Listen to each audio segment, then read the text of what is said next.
오늘 저녁에는 우리 의에 줄이고 목마른 자의 기도라는 제목으로 말씀을 듣고 기도하겠습니다. 자, 오늘 우리가 읽은 시편 5편은 다윗의 기도다 그렇게 돼 있죠. 자, 1절에서 3절을 한번 다시 읽어보겠습니다. 시작. 여호와여, 나의 말에 귀를 기울이사 나의 심정을 헤아려 주소서. 나의 왕 나의 하나님이여, 내가 부르짖는 소리를 들으소서. 내가 주께 기도하나이다. 여호와여, 아침에 주께서 나의 소리를 들으시리니 아침에 내가 주께 기도하고 바라리이다. 아멘. 여러분, 1절에서 3절 말씀을 읽어보면 다윗의 기도니까 여러분 어떻게 이 1절에서 3절 읽어보니까 어떤 게 느껴지시나요? 저는 이게 이렇게 읽으면 지금 다윗이 굉장히 간절한 심정으로 하나님께 기도하고 있구나, 그런 게 좀 느껴지는 것 같아요. 여호와여, 나의 말에 귀를 기울이사 나의 심정을 헤아려 주십시오. 2절에 내가 부르짖는 소리를 들어주십시오. 여호와여, 아침에 주께서 나의 소리를 들으시리니 아침에 내가 주께 기도하고 바라리이다. 이거는 아침에 응답하시니까 아침에 기도하겠다 이런 게 아니잖아요. 시간을 나타내는 게 아니고 그만큼 하여튼 일찍이 하나님 앞에 기도하겠다라고 하는 표현인데, 굉장히 하나님 앞에 하여튼 절박한 심정을 가지고 간절히 기도하는 다윗의 마음을 우리가 느껴볼 수가 있습니다. 자, 여러분, 우리는 보통 언제 하나님 앞에 가장 간절하게 기도하죠? 여러분, 하나님 앞에 가장 간절히 기도할 때 그때가 언제입니까? 우리가 보통 이렇게 한번 돌이켜보면 많은 경우에는 우리가 언제 기도가 간절하게 나오냐 하면 자녀들을 위해서 기도할 때 기도가 간절히 나오죠. 나를 위해서보다 오히려 자녀들을 위해서 기도할 때, 특별히 자녀들의 앞날이라든지 자녀들이 아주 중요한 시험을 앞두고 있다든지 그러면 하나님 도와달라고 아주 그냥 간절한 기도가 나오죠. 또 두 번째는 우리 가족 중에 누가 아주 큰 병에 들었으면 정말 기도가 간절하죠. 하나님 정말 고쳐달라고 기도가 간절합니다. 또 우리 사업장을 위해서 사업에 어려움을 겪었을 때 하나님 좀 도와달라고 하는 이런 자녀를 위해서라든지 질병을 위해서라든지 사업을 위해서라든지 이럴 때 그래도 그나마 다른 기도보다 더 기도가 간절하지 않나, 그런 생각을 해봅니다. 자, 그런데 오늘 본문의 다윗의 기도는 하나님 앞에 굉장히 간절히 기도함에도 불구하고 그런 제목의 기도가 아니었다는 겁니다. 자, 그러면 다윗이 그렇게 간절히 내 심정을 헤아려 달라고 기도한 그의 기도는 어떤 기도였을까요? 8절을 보면 좀 알 수 있을 것 같아요. 같이 읽어보겠습니다. 시작. 여호와여, 나의 원수들로 말미암아 주의 의로 나를 인도하시고 주의 길을 내 목전에 곧게 하소서. 주님, 주의 의로 나를 인도하시고 주의 길을 내 목전에 곧게 하소서. 주님의 길을 내 앞에 곧게 해달라는 거예요. 어떤 길로 가고 싶다는 거예요? 주님의 길로 가고 싶다는 거죠. 주님의 의로 나를 인도하소서. 어떻게 살고 싶다는 거예요? 주님의 의를 따라 살고 싶다는 거죠. 주님, 내 대적들이 굉장히 나를 어렵게 하고 괴롭히는데 주님의 길로 나를 인도하시고 주님의 의로 나를 인도해 달라고. 나는 주님의 길로 살고 싶고 주님의 의를 따라 살고 싶다고 그렇게 기도하고 있는 거예요. 주님이 원하시는 의로운 삶을 살고 싶다. 여러분, 왜 다윗은 이런 기도를 드렸을까요? 4절에서 6절에 보니까 다윗은 자신이 섬기는 하나님이 어떤 하나님인 줄을 아주 정확하게 잘 알고 있었기 때문입니다. 자, 이렇게 얘기하죠. 4절, 5절, 6절 시작. 주는 죄악을 기뻐하는 신이 아니시니 악이 주와 함께 머물지 못하며 오만한 자들이 주의 목전에 서지 못하리이다. 주는 모든 행악자를 미워하시며 거짓말하는 자들을 멸망시키시리이다. 여호와께서는 피 흘리기를 즐기는 자와 싫어하시나이다. 아멘. 자, 4절, 5절, 6절에 보면 다윗이 자기가 섬기는 하나님이 어떤 하나님인지를 분명하게 고백하죠. 어떤 하나님이라고 그런다고요? 주님은 죄악을 기뻐하는 신이 아니라는 거예요. 5절에도 보니까 주는 모든 행악자를 미워하시는 분입니다. 거짓말하는 자를 멸망시키시는 분이고 피 흘리기를 즐기는 자와 속이는 자를 싫어하시는 하나님이시라는 거예요. 그러니까 다윗은 자신이 섬기는 하나님이 어떤 하나님, 뭘 좋아하고 기뻐하는지를 아주 분명하게 알고 있었던 사람이다. 맨 끝에 12절에도 보면 그렇게 얘기하죠. 시작. 여호와여 주는 의인에게 복을 주시고 방패로 함같이 은혜로 그를 호위하시리이다. 자, 자기가 섬기는 하나님이 어떤 사람에게 복을 주신다고요? 의인에게 복을 주시고 어떤 사람에게 은혜로 도우신다고요? 예, 의인에게 은혜를 주시고 도와주신다. 내가 섬기는 하나님은 바로 그런 분이라는 사실을 아주 분명하게 알고 있었다는 것입니다. 여러분, 이 다윗이 살던 시대에 뭐 지금도 그렇습니다만은 전 세계의 신들이 여호와 하나님만 있는 게 아니잖아요. 다른 민족들이 섬기는 이방 신들, 우상들 아주 많았잖아요. 그래서 다윗은 자기가 섬기는 하나님이 이방의 다른 족속들이 섬기는 우상이라든지 잡신이라든지 이런 신들과 아주 본질적으로 다른 분이다라고 하는 것을 명확하게 알고 있었다는 것입니다. 옛날에도 한번 말씀드렸던 것처럼 옛날 구약 성경 시대라고 추정이 되는 그런 시대에 옛날 바벨론 지역, 지금으로 하면 메소포타미아 그 지역에서 한 토판이 발견됐다는 거죠. 그 토판에 문자가 써 있는데 그게 나중에 어떤 내용인지를 밝혀보니까 이방 민족 사람들이 자기가 섬기는 신 앞에 기도를 드린 기도문이었다는 거죠. 그걸 다 내용을 보니까 내용이 어떻게 구성되어 있냐 하면 자기가 섬기는 신을 뭐 간구하는 내용은 얼마 없는데 그 신이 어떤 신이라고 신을 찬양하는 내용이 3분의 2라는 거예요. 여러분, 이게 무슨 얘기입니까? 그러니까 이방 민족들이 섬기는 신은 뭐를 간구하는지 내용은 별로 중요하지 않고 그건 두 번째 문제고, 먼저는 뭐를 잘해야 된다? 자기가 섬기는 신을 아주 흡족할 만하게 많이 이렇게 좋은 말을 해서 신의 마음을 이렇게 기쁘게 해야만 기도를 응답해 주는 이런 신으로 생각을 했다는 거죠. 그러니까 성경에 나타난 하나님과 이방 민족들의 신은 완전히 다른 신이라는 거예요. 옆나라 암몬 같은 경우도 몰렉이라고 하는 신을 섬겼어요. 근데 그 신은 어떤 신이냐? 제물을 받는데 어떤 제물을 제일 좋아하냐면 어린아이를 태워 바치는 그 제물을 가장 좋아해요. 그러니까 암몬 사람들이 섬기는 신 몰렉이라는 신은 이렇게 앉아서 이게 무릎을 벌겋게 달궈 놓고 어린아이를 그 위에다 이렇게 올리는 거죠. 그러면 어린아이가 막 지글지글 탈 거 아니에요. 그러니까 그런 것을 제일 기뻐한다고 생각해서 인신제사, 특별히 아동 인신제사를 많이 드렸던 족속이 암몬이라는 족속입니다. 그러니까 여러분, 하나님하고 완전히 다른 거죠.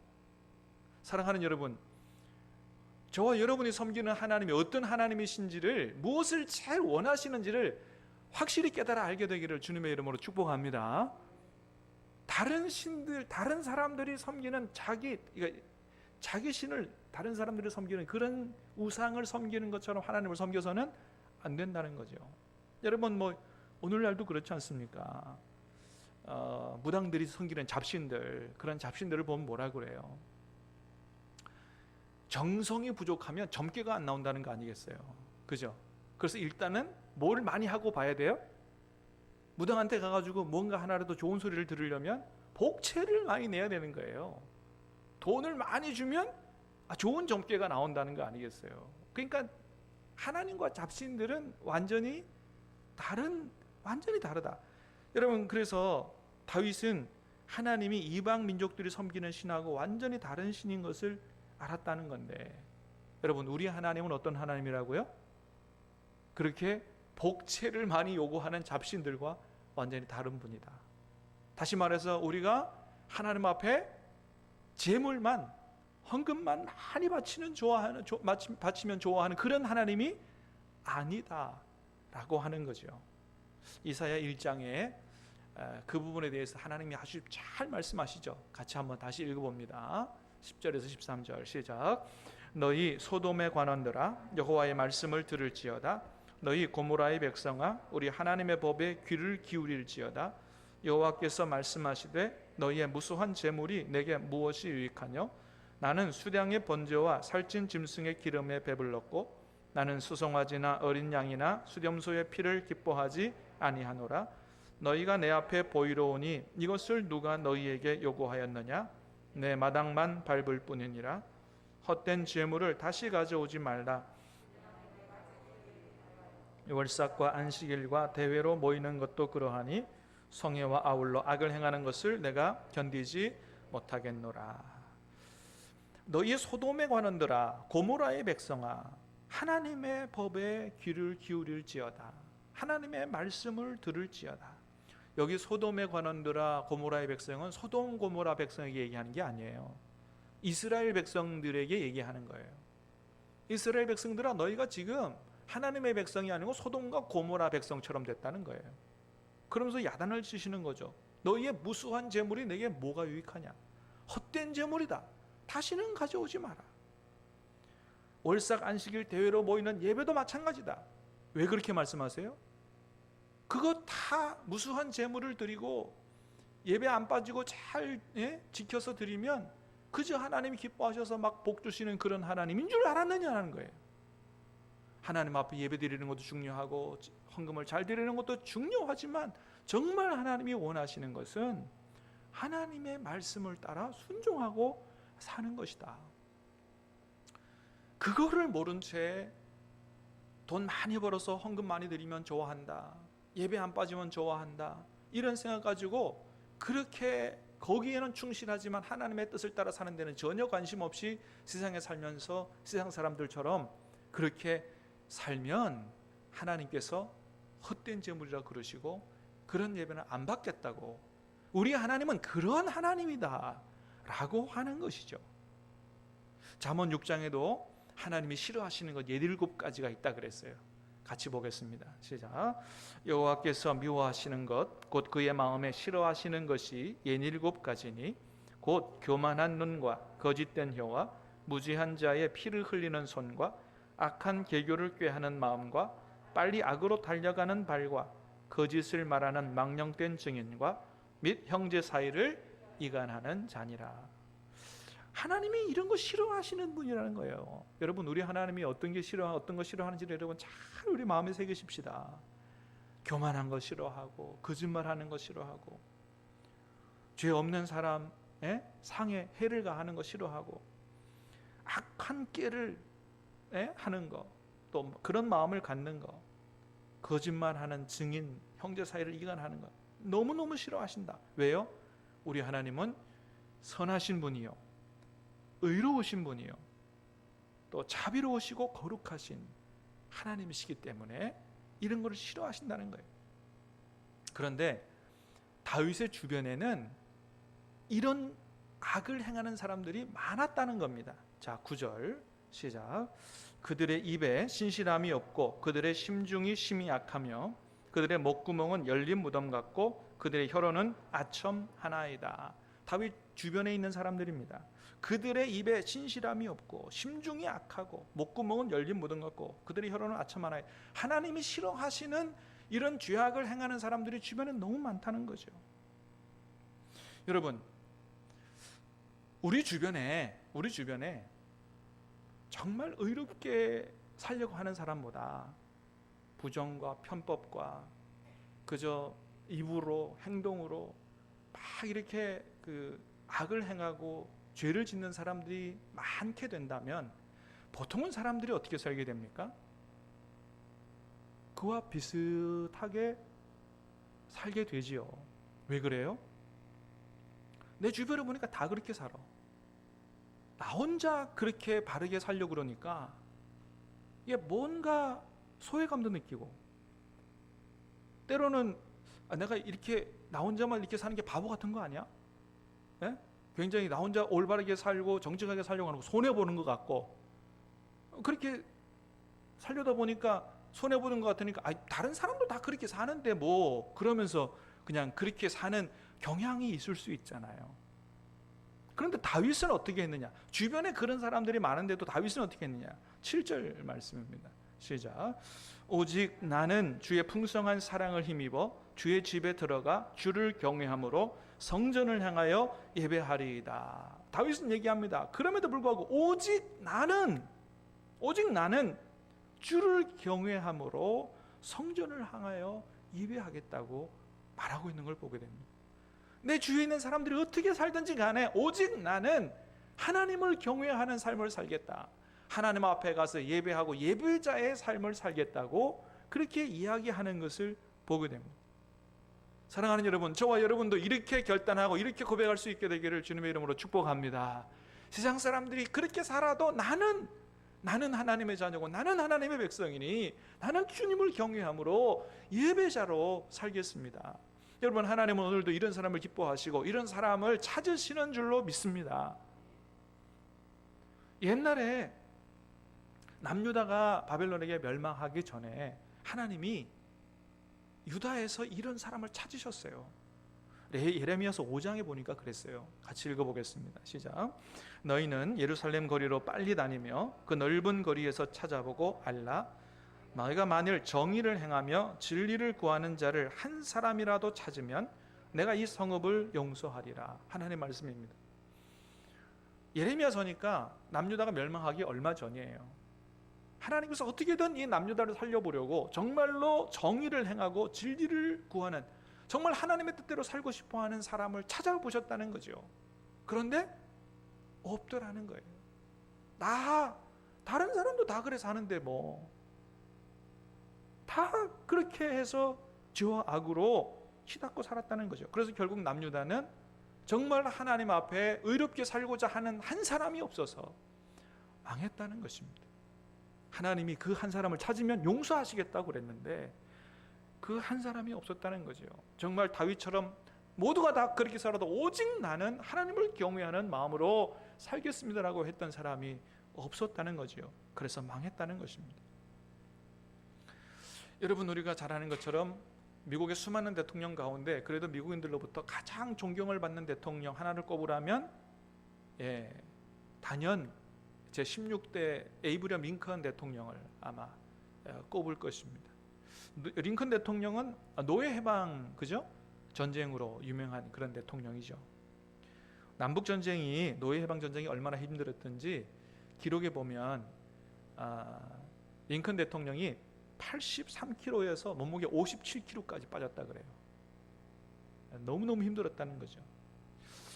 어느 날 전쟁 중에 처음으로 북군이, 그러니까 링컨 대통령 편의 군대가 이겼다 하는 그런 소식이 들려져 왔다 그래요. 그 소식을 듣자 옆에 있던 참모가 대통령이 그랬다 그러죠. 각하, 이제부터 염려하지 마십시오. 하나님은 항상 우리 편이십니다. 그랬더니 그 말을 들은 링컨 대통령이 정색을 하면서 뭐라 그랬냐면, 참모, 내가 염려하고 걱정하는 것은 정말 내가 하나님의 편에 서 있느냐는 것입니다. 하나님이 내 편 되는 것은 둘째 문제다. 내가 하나님의 편에 서 있느냐가 중요합니다. 내가 하나님의 편에 서 있으면 하나님은 항상 내 편이 되어 주십니다. 하나님은 성경의 다윗을 통해서 내게 이 놀라운 진리를 깨닫게 하셨습니다. 그렇게 얘기했다는 거예요. 그러니까 항상 하나님 앞에, 하나님 기뻐하시는 그런 의로운 삶을 살 때 하나님이 내 편 되어 주시고 도와주신다는 것을 누구를 통해서 깨달았다고요? 다윗을 통해서. 특별히 오늘 시편 5편이 다윗이 어떤 삶을 추구했는 사람인지를 잘 보여주고 있잖아요. 주변의 사람들은 다 그저 그렇게 살아도 나는 오직 주님을 경외함으로, 하나님은 죄악을 기뻐하시는 신이 아니시니 나는 주님께서 원하시는 의로운 삶을 살고 싶습니다. 이렇게 기도하고 있는 것을 보게 됩니다. 말 그대로 의에 줄이고 목마른 자의 기도인 것이죠. 여러분, 다윗이 항상 하나님 앞에서 의롭게 살려고 했던 이유가 뭐냐 하면 자신의 의로움을 드러내려고 하는 게 아니고 우리 하나님이 의로우시니 의로우신 하나님과 함께 살기 위해서, 살고 싶어서 그렇게 의롭게 살려고 했다는 것입니다. 4절 말씀 보겠습니다. 시작. 주는 죄악을 기뻐하는 신이 아니시니 악이 주와 함께 머물지 못하며. 그죠? 주님은 악을 기뻐하시는 신이 아니에요. 그래서 악한 대로 살면 주님과 함께 하지 못한다는 거죠. 시편 51편 11절에도 얘기합니다. 시작. 나를 주 앞에서 쫓아내지 마시며 주의 성령을 내게서 거두지 마소서. 밧세바를 범한 이후에 하나님 앞에 회개하면서 한 기도예요. 그러니까 하나님 앞에 크게 범죄하고 난 다음에 이 다윗이 염려했던 건 뭐예요? 주님께서 나를 버리실까 봐, 주님이 나를 떠나실까 봐. 그게 제일 걱정인 거죠. 다윗이 가장 두려워했던 것은 죄로 말미암아 하나님께로부터 버림받고 하나님이 떠나가시는 것입니다. 자신의 의로움이 중요한 게 아니고 하나님이 중요하고 하나님과 함께 사는 게 제일 중요했다는 것이죠. 그래서 시편 16편 8절 어떻게 얘기했다고요? 내가 여호와를 항상 내 앞에 모시며, 항상 하나님을 내 앞에 모시고 하나님과 함께 살기를 소원했다라고 하는 겁니다. 다윗이 이렇게 하나님과 함께 살기를 간절히 원했는데 그 이유가 뭐냐? 첫 번째는 비록 다윗 자신이 왕이었지만 자신의 왕은 하나님이심을 믿었기 때문이에요. 참 얼마나 하나님 앞에 겸손해요. 2절에 얘기합니다. 나의 왕, 나의 하나님이여, 내가 부르짖는 소리를 들으소서. 내가 주께 기도하나이다. 다윗에게 왕은 하나님이시라는 거죠. 두 번째는 그 하나님을 나의 왕으로 섬기고 살 때 모든 생명의 축복이 다 하나님께로부터 오는 것을 확실히 깨달아 알았기 때문입니다. 시편 16편 8절에서 11절을 다시 보겠습니다. 시작. 내가 여호와를 항상 내 앞에 모시며 그가 나의 오른쪽에 계심으로 내가 흔들리지 아니하리로다. 이러므로 나의 마음이 기쁘고 나의 영도 즐거워하며 내 육체도 안전히 살리니 이는 주께서 내 영혼을 수월에 버리지 아니하시며 주의 거룩한 자를 멸망시키지 않으실 것임이니이다. 주께서 생명의 길을 내게 보이시리니 충만한 기쁨이 있고 주의 오른쪽에는 영원한 즐거움이 있나이다. 아멘. 항상 하나님을 내 앞에 모시고 그리고 하나님을 섬기고 살 때 마음도 기쁘고 영도 즐거워하며 육체도 안전히 거하는 영혼 육의 모든 축복이 하나님께로부터 온다는 것을 분명히 알고 있었던 것입니다. 여러분, 그래서 우리는 절대로 악한 사람들이, 죄 짓는 사람들이 잘 먹고 잘 사는 것 절대로 부러워해서는 안 된다. 왜요? 그것은 잠시라고 하나님 말씀하세요. 때가 되면 하나님께서 풀을 베는 것처럼 심판하실 것이라고. 사랑하는 여러분, 진정한 축복이 하나님께로부터 오는 줄로 믿습니다. 세상적인 방법과 편법과 부정을 통해서 잘 살 수 있는 게 아니다라고 하는 것입니다. 그래서 예수님도 진짜 복받은 사람이 어떤 사람이냐, 마태복음 5장의 8복에서 말씀하십니다. 같이 보겠습니다. 시작.